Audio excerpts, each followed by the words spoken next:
students, welcome to Evolution, a point of success. Evolution, a point of success এ তোমাদের স্বাগত। WBCS এ যদি ইন্টারভিউতে ডাক পাই তাহলে কেন ফার্স্ট চয়েস দেব এক্সিকিউটিভ অর্থাৎ বিডিও পোস্টের জন্য, কেন নয় লেবার সার্ভিস বা cooperative service? Food and supply সার্ভিসের অ্যাডভান্টেজেস অ্যান্ড ডিসঅ্যাডভান্টেজেস কী কী? এই ধরনের প্রশ্নের উত্তরগুলো যদি নিজের কাছে পরিষ্কার থাকে তাহলে অপশন বা পোস্ট প্রেফারেন্স দেওয়া অনেক সহজ হয়ে যায়। কিন্তু গ্রুপ সি এবং ডি গ্রুপের পোস্ট প্রেফারেন্সের ক্ষেত্রেও ছাত্রছাত্রীদের সেম একটাই সমস্যায় পড়তে হয়। ছাত্রছাত্রীদের সুবিধার জন্য WBCS এর 4টি গ্রুপের বিভিন্ন পদ ও সার্ভিস নিয়েই আজকের আলোচনা। অনেকেই WBCSকে শুধুমাত্র একটা পরীক্ষা মনে করে প্রস্তুতি চালিয়ে যেতে থাকে, কিন্তু যে চাকরিগুলো WBCS পরীক্ষার মাধ্যমে সিলেকশন হয় সে সম্পর্কে সম্পূর্ণ ধারণা অনেকেরই থাকে না। ফলে ইন্টারভিউতে ডাক পেয়ে অপশান দেওয়ার সময় বিভিন্ন ব্যক্তির কাছে তারা খোঁজ খবর নিতে থাকে।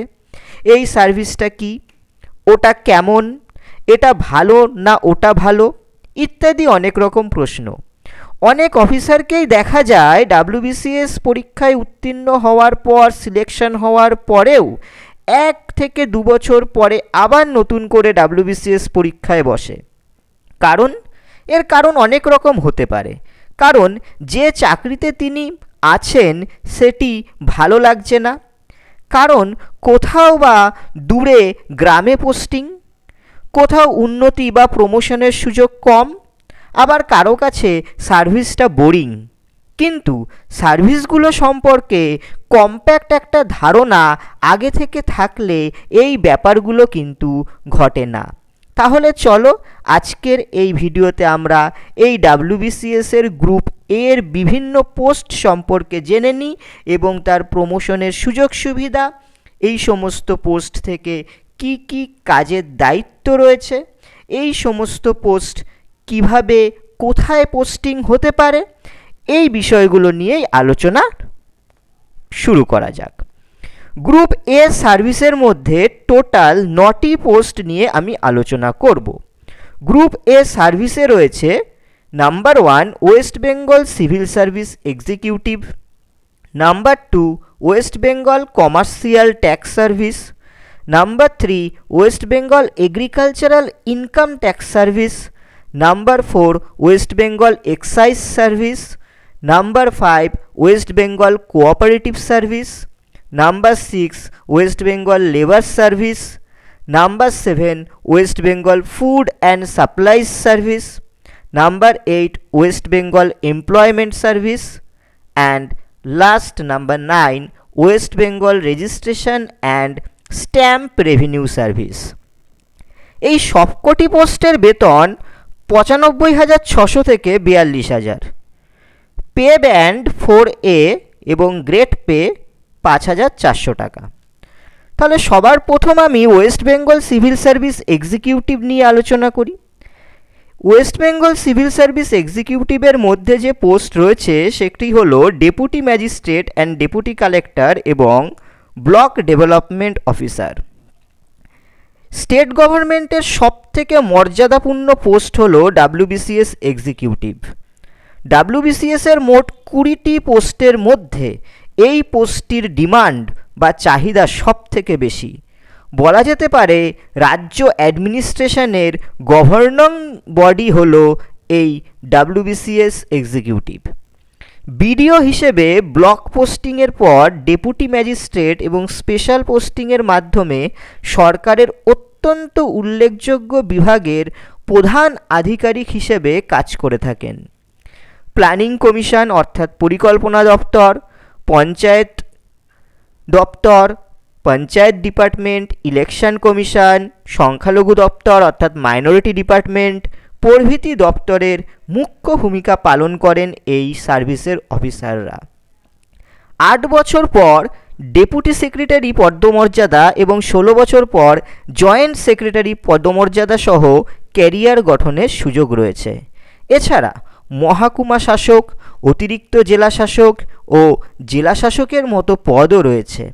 এর পাশাপাশি আরও একটি দুর্দান্ত অভিনব সুযোগ রয়েছে এই সার্ভিসের অফিসাররা যেটা সাম্প্রতিককালে পেয়ে থাকেন, সেটি হলো সাম্প্রতিককালে কলকাতা, দুর্গাপুর ও শিলিগুড়িতে এই রকম শহরে সরকারি জায়গায় নিজস্ব আবাসন গড়ার সুযোগ। রাজ্য সরকারের বিভিন্ন পুরস্কৃত প্রকল্পগুলি যেরকম কন্যাশ্রী, খাদ্যসাথী, স্বাস্থ্যসাথী, সবুজ সাথী, যুবশ্রী, শিক্ষাশ্রী, সমব্যথী, গতিধারা সহ অনেক প্রকল্পের মুখ্য হোতা হলেন এই WBCS এক্সিকিউটিভের অফিসাররাই। বিডিওকে সামলাতে হয় অত্যাধিক কাজের চাপ। বিডিও এর ডিউটি সারা বছর, এমনকি শনি ও রবিবার ছুটির আশা না করাই ভালো। ইভেন স্নান খাওয়ার সুযোগ মেলে না। নিজের পরিবারকে সময় দেওয়া অনেক সময় কঠিন হয়ে দাঁড়ায়।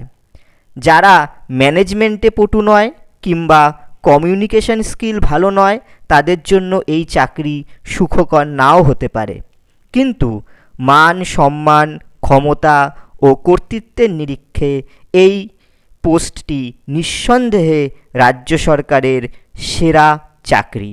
এরপর নেক্সট আলোচনা করব আমি West Bengal commercial tax service নিয়ে। ওয়েস্ট বেঙ্গল কমার্শিয়াল ট্যাক্স সার্ভিসের আন্ডারে যে পোস্টটি রয়েছে সেটি হলো assistant commissioner of state tax. West Bengal commercial tax সার্ভিসের অধীনে অনেকগুলি ট্যাক্স ছিল, লাইক ভ্যাট অর্থাৎ value added tax, sales tax, profession tax, entry tax etcetera. কিন্তু বর্তমানে রয়েছে শুধুমাত্র একটি ট্যাক্স, জিএসটি অর্থাৎ goods and service tax. Commercial tax ডিপার্টমেন্টের প্রধান বা হেড হলেন কমিশনার। এই পোস্টটি সেক্রেটারিয়ের সমতুল্য। কমিশনারের ঠিক নিচে আছেন 6 জন স্পেশাল কমিশনার ও 42 জন অ্যাডিশনাল কমিশনার। তার নিচে রয়েছেন senior joint commissioner, deputy commissioner এবং সিটিও, সব মিলিয়ে 1105 জন। বর্তমানে সিটিও পোস্টটির নাম অ্যাসিস্ট্যান্ট কমিশনার রাখা হয়েছে জিএসটির শর্তানুযায়ী। চাকরি জীবন শুরু করতে হবে সিটিও বা অ্যাসিস্ট্যান্ট কমিশনার থেকে। তারপর প্রমোশন পেতে পেতে কম বয়সে চাকরি পেলে অ্যাডিশনাল বা স্পেশাল কমিশনার হতে পারেন। কমার্শিয়াল ট্যাক্সের বেশ কিছু সুবিধা রয়েছে। প্রথমত, এই ডিপার্টমেন্টের অফিসগুলো প্রায় জেলা সদরে বা কলকাতায়। দ্বিতীয়ত, প্রমোশনের ভালো সুযোগ রয়েছে। এখানে আছে charge, circle, checkpost, range, collection cell, central section verification cell, SDTS cell, CRV প্রভৃতি নানান বিভাগীয় কাজ। এই ডিপার্টমেন্টগুলোকে সাহায্য করার জন্য আছে বিভিন্ন cell, like law section, HRD section, public relations etcetera. এরপর নেক্সট যে সার্ভিসটা বা পোস্টটা নিয়ে আলোচনা করব, যে দপ্তরটা, সেটা হলো West Bengal agricultural income tax service.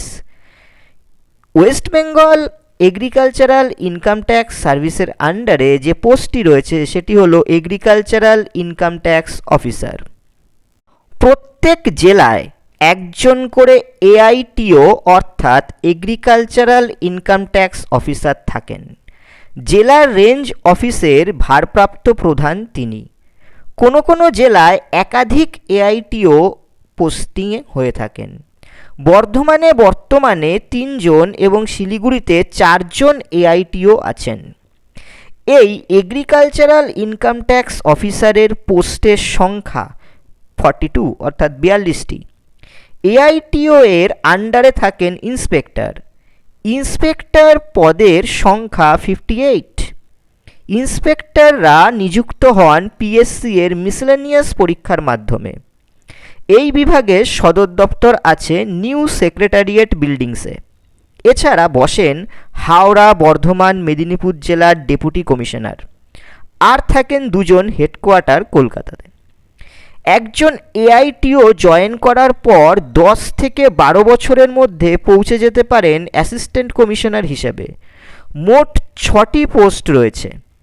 7 থেকে 8 বছরের মধ্যে ডেপুটি কমিশনার হিসেবে উন্নীত হতে পারেন। তার পোস্ট রয়েছে মোট 5টি, অর্থাৎ 5টি পোস্ট আছে ডেপুটি কমিশনারের। এই পদে 4 থেকে 5 বছর পর অ্যাডিশনাল কমিশনার পদে উন্নীত হতে পারেন। তার ওপরে থাকেন কমিশনার।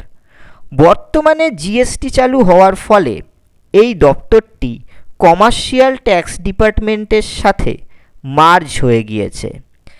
নেক্সট যে ডিপার্টমেন্টটা নিয়ে আলোচনা করব সেটা হচ্ছে West Bengal excise service. West Bengal excise সার্ভিসের আন্ডারে যে পোস্টটি রয়েছে সেটি হলো ডেপুটি এক্সাইজ কালেক্টর অথবা assistant commissioner of excise. West Bengal excise সার্ভিসে সদ্য নিযুক্ত গ্রুপ এ ডাব্লিউবিসিএস অফিসার সর্বপ্রথম জয়েন করেন অ্যাসিস্ট্যান্ট কমিশনার অফ এক্সাইজ হিসেবে। জয়েন করার পর 3 মাসের প্রারম্ভিক ট্রেনিংয়ে যোগদান করতে হয়। ট্রেনিং চলাকালীন বিভিন্ন আইনগত শিক্ষার পাশাপাশি শারীরিক সক্ষমতার ট্রেনিংও দেওয়া হয়। তারপর সফলভাবে ট্রেনিং কমপ্লিট হওয়ার পর সদ্য নিযুক্ত আমলা ডেপুটি এক্সাইজ কালেক্টর হয়ে জেলার কোনো একটি মহকুমার এক্সাইজ অফিসারের দায়িত্ব পান। এছাড়াও কোনো লিকার ম্যানুফ্যাকচারিং ইউনিটেও পোস্টিং হতে পারে ডিইসি রূপে। একজন মহকুমার ডিএসি এর মূল কাজ হলো মনিটরিং, অর্থাৎ আইন মাফিক যে লিকার ব্যবসা হয় তার যথাযথ তদারকি করা এবং preventive action against illicit source, অর্থাৎ বেআইনি লিকার ব্যবসা নিয়ন্ত্রণের ব্যবস্থা গ্রহণ করা। কিছু ক্ষেত্রে ড্রয়িং অ্যান্ড ডিসবার্সিং অফিসার এর ভূমিকাও পালন করতে হয়। একজন ডিইসি এর অধীনস্থ বিভিন্ন পদগুলির মধ্যে একটি হল সাব ইন্সপেক্টর এক্সাইজ, যেটি মিসেলেনিয়াস সার্ভিসের পোস্ট, আর অপরটি ডাব্লিউবিএসএসসি এর দ্বারা নিয়োজিত এএসআইএফ এক্সাইজ। এছাড়া এই পদগুলির সংশ্লিষ্ট অফিসগুলিও ডিইসি এর নিয়ন্ত্রণাধীন। একজন ডিইসি তার চাকুরিতে যোগদানের 8 থেকে 12 বছর পর অ্যাডিশনাল সুপারিনটেনডেন্ট অফ এক্সাইজ পদে উন্নীত হয়। অবশ্য এই পদোন্নতি নির্ভর করে শূন্যপদ ও ব্যক্তিগত পারফরমেন্সের ওপর। তারপর পরবর্তী 6 থেকে 9 বছরে একজন অ্যাডিশনাল সুপারিনটেনডেন্ট অফ এক্সাইজ পদোন্নতি পেয়ে একটি জেলার সুপারিনটেনডেন্ট অফ এক্সাইজ হয়ে দায়িত্ব নিতে পারেন। অ্যাসিস্ট্যান্ট কমিশনার অফ এক্সাইজ প্রায় 8 বছর কাল সফল চাকরি জীবনের পর বিভাগীয় পরীক্ষায় উত্তীর্ণ হয়ে ডেপুটি কমিশনার অফ এক্সাইজে পদোন্নতি পান এবং পরবর্তীকালে একই রকমভাবে joint commissioner, senior joint commissioner, divisional commissioner, additional excise commissioner ও কালেক্টর অফ এক্সাইজ রূপে দায়িত্ব পালন করতে পারেন। পরবর্তীতে যদি সিনিয়রিটি পারমিট করেন আইএএস নমিনেশন পাওয়া যেতে পারে। কমিশনার অফ এক্সাইজ হচ্ছে এই সার্ভিসের উচ্চতম পোস্ট। পুলিশ সার্ভিসের মতো ইউনিফর্ম সার্ভিস হওয়ায় এখানে কাজের চাপ বেশ ভালো এবং ছুটি ছাটার পরিমাণও কম। বর্তমানে এই সার্ভিসটি ফিন্যান্স দপ্তরের অধীন এবং দপ্তরের ভারপ্রাপ্ত মন্ত্রী হলেন পশ্চিমবঙ্গ সরকারের অর্থমন্ত্রী। পশ্চিমবঙ্গে মোট 6টি কমিশনারেট রয়েছে। এর মধ্যে কলকাতাতে 2টি এক্সাইজ ডিস্ট্রিক্ট আছে। জেলাতে এক্সাইজ সার্ভিসের সর্বোচ্চ পদ হল কালেক্টর অফ এক্সাইজ, যা মূলত জেলাশাসক বা কোনো কোনো ক্ষেত্রে অতিরিক্ত জেলাশাসকের দায়িত্বে থাকেন। পশ্চিমবঙ্গের কমিশনারেটগুলোর মধ্যে কয়েকটি হল বিধাননগর, ব্যারাকপুর, হাওড়া ইত্যাদি। ডাব্লিউবিসিএস অফিসার হিসেবে যোগদান করে ডাব্লিউবিইএসে নিয়োগের পর পুলিশ ট্রেনিং সেন্টারেই প্রাথমিক প্রশিক্ষণ সম্পন্ন হয়। মাদকদ্রব্য প্রস্তুতকরণ ও বিক্রয় এবং অবৈধ মাদক চালান ও উৎপাদনের ওপর নজর রাখা ছাড়াও জনস্বাস্থ্যের ওপর নজরদারি চালাতে হয়। এক্সাইজ ট্যাক্স আদায় নির্ধারণ করা ইত্যাদি কাজের জন্য বর্তমানে এক্সপার্ট সফটওয়্যার ব্যবহার করে এক্সাইজ দপ্তর। বেঙ্গল এক্সাইজ অ্যাক্ট 1909 এখনও পশ্চিমবঙ্গে লাগু রয়েছে। এক্সাইজ দপ্তরের কাজকর্ম চলে এই আইনের ধারা ও উপধারার ওপর নির্ভর করে। এরপর নেক্সট আমরা জানব West Bengal cooperative service. West Bengal cooperative সার্ভিসের আন্ডারে যে পোস্ট রয়েছে সেটি হলো assistant registrar of cooperative societies, ARCS, assistant registrar of cooperative societies. WBCS এর গ্রুপ এর একটি সার্ভিস হলো West Bengal cooperative service. West Bengal cooperative সার্ভিসে জয়েন করে কয়েক মাসের প্রারম্ভিক ট্রেনিংয়ের পর একজন আমলা assistant registrar of cooperative societies পোস্টে নিযুক্ত হন। সমবায় দপ্তরের কাজের বিভিন্নতা থাকায় ARCS গণ বিভিন্ন পদে নিযুক্ত হন। সাধারণত ARCS গণ জেলা স্তরের রেঞ্জ অফিসে ARCS পোস্টেই নিযুক্ত হন।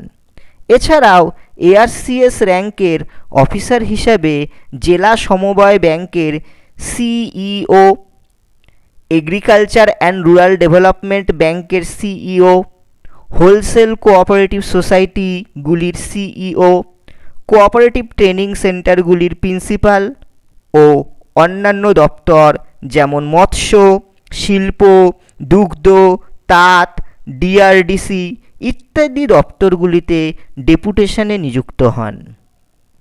রেঞ্জ অফিসে ARCS হিসাবে তাকে সমবায় সমিতির নিবদ্ধীকরণ, সমবায় সমিতিগুলির উন্নয়ন ও তাদের আর্থিক সাহায্য প্রদান, আইনগত বিষয়, সমবায় সমিতিগুলির কার্যকলাপে বৈচিত্র্যকরণ ও সর্বোপরি সমবায় দপ্তরে প্রশাসনিক দিকটি দেখতে হয়।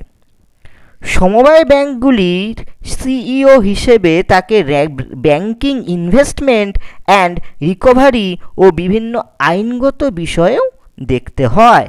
বর্তমানে পশ্চিমবঙ্গে মোটামুটি 147 জন ARCS, 34 জন DRCS এবং 10 জন JRCS ও 6 জন অ্যাডিশনাল RCS পোস্টে কর্মরত রয়েছেন এবং এই মোট 147 জনের প্রায় অর্ধেক ডেপুটেশনে সমবায় ব্যাংক, হোলসেল, ট্রেনিং ইনস্টিটিউট ও অন্যান্য দপ্তরে পোস্টেড আছেন।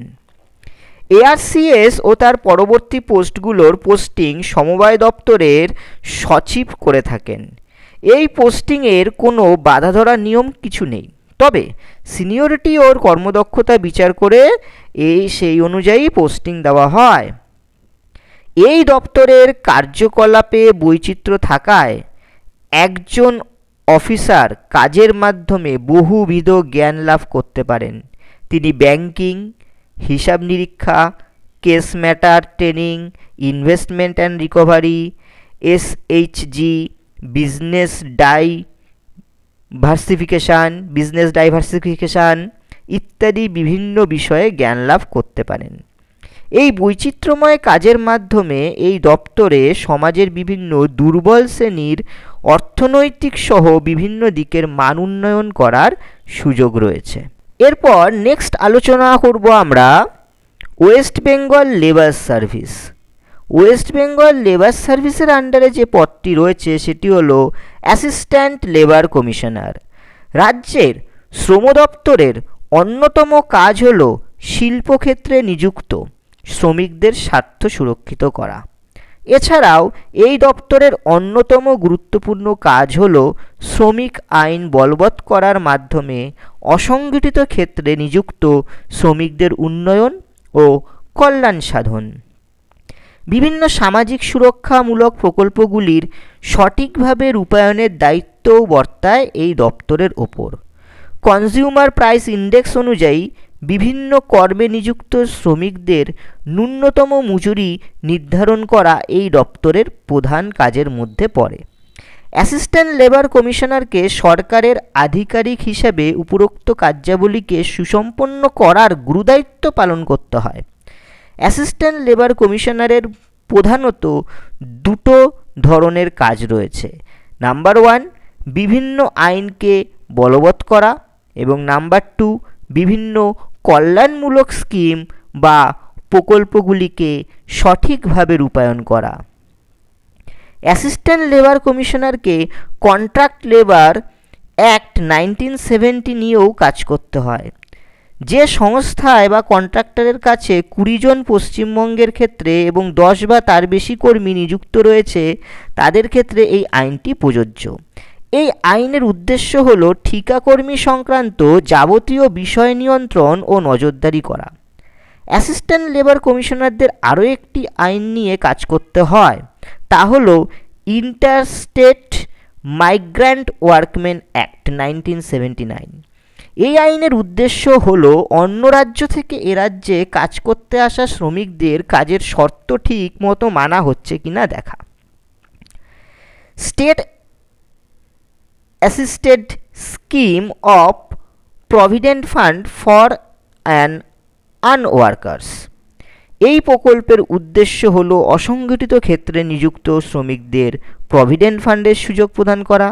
এছাড়া building and other construction workers act, এই আইনের উদ্দেশ্য হল বিল্ডিং এবং অন্যান্য কনস্ট্রাকশন ক্ষেত্রে নিযুক্ত শ্রমিকদের কার্যক্ষেত্রে নিরাপত্তা সুনিশ্চিত করা, তাদের স্বাস্থ্য ও অন্যান্য কল্যাণমূলক পদক্ষেপ গ্রহণ করা।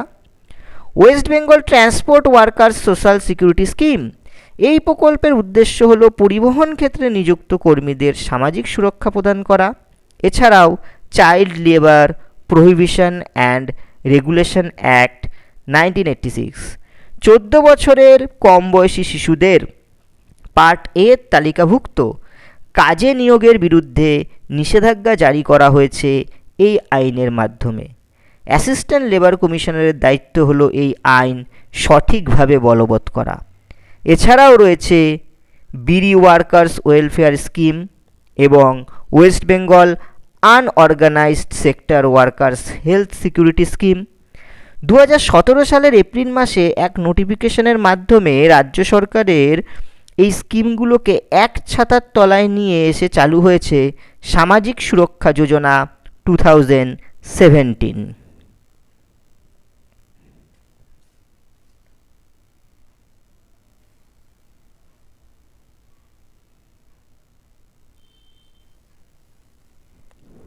তাহলে আমরা দেখতে পেলাম যে এই পোস্টগুলোকে যদি দেখা হয় তাহলে সর্বনিম্ন স্তরে রয়েছে অ্যাসিস্ট্যান্ট লেবার কমিশনার, তার ওপরে রয়েছেন ডেপুটি লেবার কমিশনার, তার ওপরে রয়েছেন জয়েন্ট লেবার কমিশনার, এবং তার ওপরে রয়েছেন অ্যাডিশনাল লেবার কমিশনার, এবং সবার ওপরে রয়েছেন লেবার কমিশনার।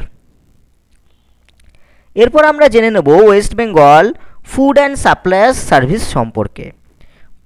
এর আন্ডারে যে পদ রয়েছে বা যে পোস্ট রয়েছে সেটি হলো sub divisional controller of food and supply, অর্থাৎ রেশনিং অফিসার। পশ্চিমবঙ্গ সরকারের অধীনে WBCS পরীক্ষার মাধ্যমে গ্রুপ এ সার্ভিসে যে সকল পদে নিয়োগ হয়ে থাকে তার মধ্যে অন্যতম প্রেস্টিজিয়াস পোস্ট হলো West Bengal food and supply সার্ভিসের চাকরিটি। একজন ফুড অ্যান্ড সাপ্লাই অফিসার যখন চাকরিতে জয়েন করেন তখন তার পদের নাম হয় assistant director of food and supply. অতঃপর দুটি পর্যায়ের মাধ্যমে একজন সদ্য নিযুক্ত অফিসার ট্রেনিং লাভ করেন। প্রথম পর্যায়ে সল্টলেকের অ্যাডমিনিস্ট্রেটিভ ট্রেনিং ইনস্টিটিউট ATI এ হয় ইন্ডাকশন ট্রেনিং, যেটি প্রায় 1 মাস চলে, এবং পরবর্তী মাসখানেকের ট্রেনিং হয় খাদ্য দপ্তরের ভবনে। ট্রেনিং শেষ হওয়ার পর দুরকম পোস্টিং হতে পারে। Number 1, sub divisional controller of food and supply SCFS, এবং রেশনিং অফিসার অর্থাৎ RO। এবার আসা যাক প্রথম পোস্টটির আলোচনায়। মূলত জেলায় যখন কোনো একটি মহকুমার দায়িত্ব দেওয়া হয় ফুড অ্যান্ড সাপ্লাই গ্রুপ এ অফিসারকে, তখন সেই পদের নাম sub divisional controller of food and supply. একজন সাব ডিভিশনাল কন্ট্রোলারের মূল কাজ হলো খাদ্যশস্যের প্রক্রিয়রমেন্ট, তার প্রসেসিং থেকে শুরু করে বন্টন পর্যন্ত সমস্ত কাজটির তদারকি করা। এক্ষেত্রে অফিস হয় মহকুমা সদরে এবং তার অধীনস্থ অফিসগুলি থাকে প্রত্যেকটি ব্লকের ফুড ইন্সপেক্টরের অধীনে। একজন সাব ডিভিশনাল কন্ট্রোলার ডিডিও এর ভূমিকাও পালন করে থাকেন। এই অফিসের নিয়ন্ত্রক ডাইরেক্টরেট হল West Bengal district distribution and procurement and supply directorate. এই পদের কিছু কোয়াসি জুডিশিয়াল পাওয়ার রয়েছে।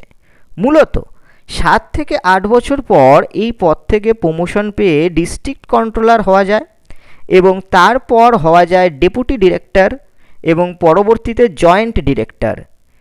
এই দপ্তরের শীর্ষে থাকেন একজন ডিরেক্টর। একই রকমভাবে খাদ্য ভবনে অ্যাসিস্ট্যান্ট ডিরেক্টর থেকেও ডেপুটি ডিরেক্টর ও অন্যান্য পদে প্রমোশন পাওয়া যায়। দ্বিতীয় পদটি হল রেশনিং অফিসার অর্থাৎ আরও। এটি মূলত কলকাতা, হাওড়া, হুগলি, উত্তর 24 পরগনার মতো আরবান মিউনিসিপ্যালিটি এলাকায় পোস্টিং। এই পোস্টে কাজের চাপ তুলনামূলক কম, তবে এখানে জয়েন্ট ডিরেক্টর অফিসের অধীনে কাজ করতে হয়। এই পোস্টেও কিছু কোয়াসি জুডিশিয়াল পাওয়ার রয়েছে। এই পোস্টটি ডিরেক্টরেট অফ রেশনিং নিয়ন্ত্রণাধীন। খাদ্য দপ্তরের দৈনন্দিন কাজকর্মে একজন রেশনিং অফিসার ও সাব ডিভিশনাল কন্ট্রোলারের ভূমিকা খুবই গুরুত্বপূর্ণ। সাধারণ মানুষ এবং কৃষিজীবী সম্প্রদায়ের জন্য কাজ করার সুযোগ রয়েছে এই পদের অধিকারিকদের। এরপর নেক্সট যে ডিপার্টমেন্টটি নিয়ে আলোচনা করব সেটি হলো ওয়েস্ট বেঙ্গল এমপ্লয়মেন্ট সার্ভিস। এর আন্ডারে যে পোস্টটি রয়েছে সেটি হলো এমপ্লয়মেন্ট অফিসার। পশ্চিমবঙ্গ রাজ্য সরকারের শ্রম দপ্তরের অধীনে রয়েছে 6টি ডাইরেক্টরেট, এর একটি এমপ্লয়মেন্ট সার্ভিসেস। একজন ডাইরেক্টরের নিচে থাকেন 7 জন অ্যাডিশনাল ডাইরেক্টর। জেলা এমপ্লয়মেন্ট এক্সচেঞ্জের দায়িত্ব থাকেন একজন জয়েন্ট ডাইরেক্টর। প্রতিটি এমপ্লয়মেন্ট এক্সচেঞ্জে থাকেন 1 থেকে 4 জন এমপ্লয়মেন্ট অফিসার। ডাব্লিউবিসিএস পরীক্ষা দিয়ে যারা এই দপ্তরে আসেন তারা এমপ্লয়মেন্ট অফিসার হিসেবে নিযুক্ত হন। এমপ্লয়মেন্ট অফিসার হিসেবে 8 বছর কাজ করার পর ডেপুটি ডিরেক্টর এবং আরও 8 বছর পর এই পদে থাকার পর জয়েন্ট ডিরেক্টর পদে উন্নতি হওয়া যায়। এই পদোন্নতি স্কেলিংড ডেজিগনেশন পদ্ধতিতে ঘটে থাকে, অর্থাৎ অন্যান্য দপ্তরের ক্ষেত্রে যেমন উচ্চ পদে শূন্যপদ সৃষ্টি হলে অধস্তন পদ থেকে পদোন্নতি হয়ে থাকে, এই দপ্তরের ক্ষেত্রে সেই নিয়ম উঠে গিয়ে এই আবশ্যিক পদোন্নতি বা এসএলডি পদ্ধতি বলবৎ হয়েছে, স্কেল লিঙ্কড ডেজিগনেশন। আসলে অন্যান্য দপ্তরের স্বাভাবিক নিয়মে যেমন কাজের পরিমাণ বৃদ্ধি পেয়ে চলেছে, এই দপ্তরে সেটি হচ্ছে না।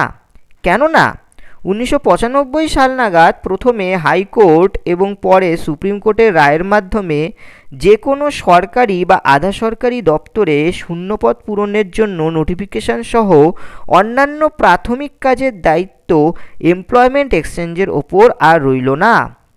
পশ্চিমবঙ্গ এমপ্লয়মেন্ট এক্সচেঞ্জ সর্বশেষে বিজ্ঞপ্তি জারি করেছিল 2009 সালে প্রাইমারি স্কুলের শিক্ষক নিয়োগের জন্য।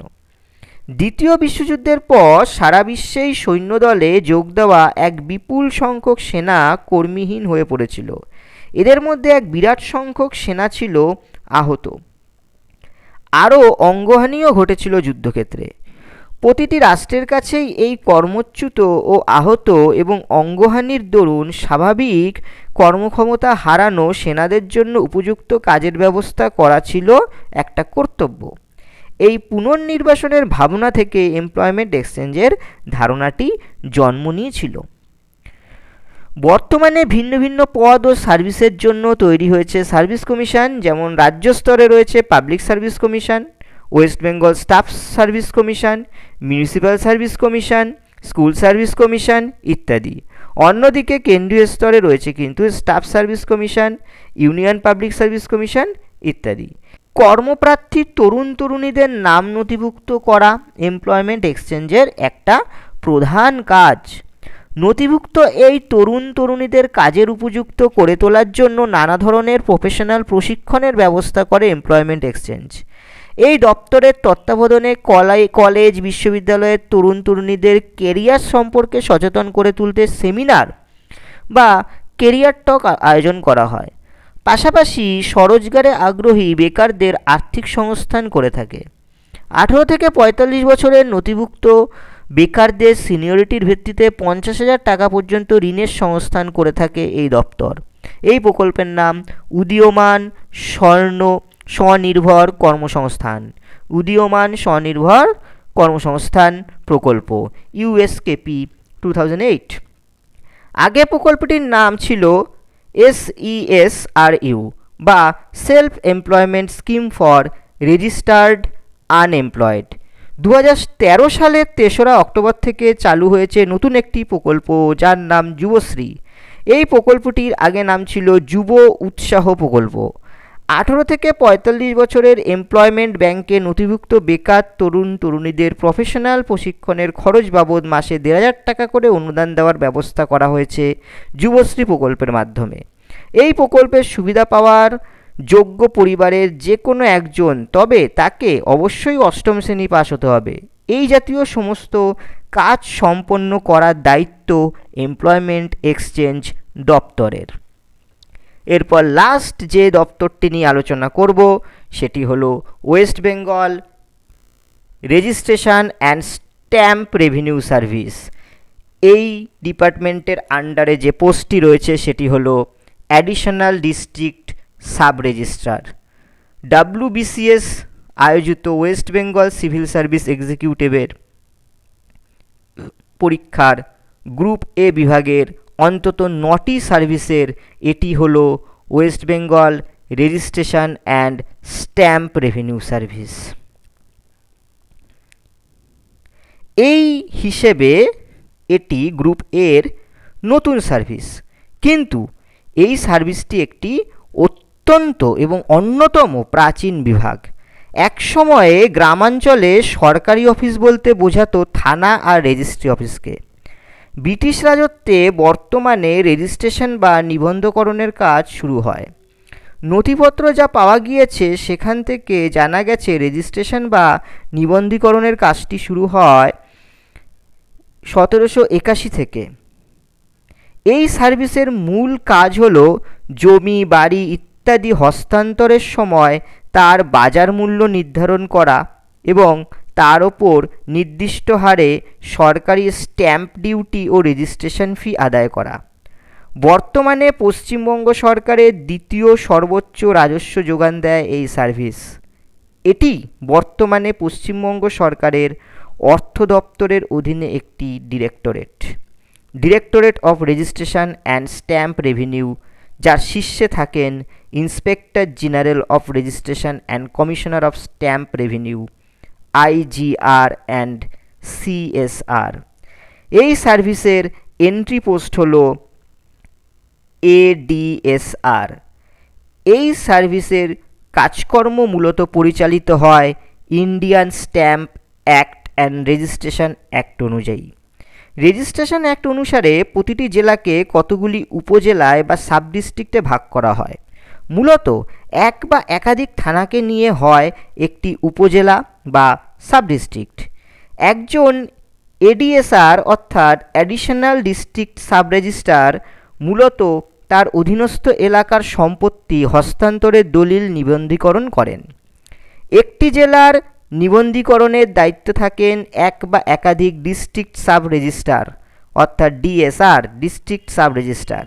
একটি জেলার এই বিভাগের প্রশাসনিক শীর্ষকর্তা হলেন ডিস্ট্রিক্ট রেজিস্ট্রার অর্থাৎ DR, যিনি সরাসরি জেলাশাসক ও সমহর্তার নিয়ন্ত্রণাধীন। তাহলে যদি আমরা আলোচনাটা একটা গ্রাফিক্যাল বা একটা ট্রায়াঙ্গুলার শেপের মাধ্যমে আলোচনা করি, তাহলে সবার উপরে রয়েছেন additional IGR, next joint CSR, next DIGR বা ডিসিএসআর, তার নিচে থাকেন ডিআর বা এআরএ, তার নিচে থাকেন ডিএসআর এবং সবার নিম্নে রয়েছেন এডিএসআর। যেহেতু এডিএসআরের অধিক্ষেত্র বা এলাকা থানা ভিত্তিক, তাই পশ্চিমবঙ্গে থানা ভিত্তিতে এডিএসআরের অফিস থাকে। সেটি শহরাঞ্চলেও হতে পারে, আবার গ্রামাঞ্চলেও হতে পারে। বর্তমানে অফিসগুলোকে সাজানোর চেষ্টা চলছে। এই অফিসগুলিতে লোকজনের আনাগোনা লেগেই থাকে, তাই তা পরিচ্ছন্ন হবার বহুল সম্ভাবনা থাকে। একটা অফিস কীরকম হবে তা অনেকটাই নির্ভর করে ভারপ্রাপ্ত অফিসারের ওপর। এডিএসআর যেহেতু অফিসটির ভারপ্রাপ্ত, তাই এই অফিসটির দায়িত্ব, যাবতীয় দায়িত্ব তার। রেজিস্ট্রেশনের কার্যাদি ছাড়াও তাকে ডিডিও এর দায়িত্ব পালন করতে হয়। বর্তমানে অফিসগুলিতে এসি, কম্পিউটার ইত্যাদির ব্যবস্থা রয়েছে। বর্তমানে রেজিস্ট্রেশন ও বিল সংক্রান্ত যাবতীয় কার্য ইন্টারনেটের মাধ্যমে হওয়ায় অফিসগুলিতে ইন্টারনেট সংযোগ দেওয়া হয়েছে। তবে নেটওয়ার্কের সমস্যা সুষ্ঠুভাবে অফিস চালানোর পক্ষে অন্তরায়। অন্যান্য সার্ভিসের মতো এই সার্ভিসেও চাকরিতে যোগ দেবার 8, 16 এবং 25 বছর অন্তর স্কেল পরিবর্তনের সুযোগ রয়েছে। তবে স্কেল লিঙ্কড ডেজিগনেশন এর কোনো সুবিধা নেই। তবে জয়েনিংয়ের কতদিন বাদে ডেজিগনেশন পরিবর্তন হবে সে ব্যাপারে কোনো নিশ্চয়তা নেই। কাজের চাপ নির্ভর করে কোন অফিসে কত সংখ্যক দলিল হয় তার ওপরে। বর্তমানে 10,000-এর ওপর দলিল রেজিস্ট্রি হয়, তখন অফিসগুলোই বিভাজনের কাজ শুরু হয়। বর্তমানে এই বিভাগের যাবতীয় কাজ যে সফটওয়্যারের মাধ্যমে নির্ধারিত হয় তার নাম ই-নথিকরণ। আজকের ভিডিওতে এইটুকুই। দেখা হচ্ছে নেক্সট আরও একটা ইন্টারেস্টিং ভিডিও নিয়ে। With that, this is Prosenjit Sikdar signing out from Evolution, a point of success. Till we meet next, keep studying, keep watching and keep sharing. Don't forget to subscribe, like and comment. Bye. Take care.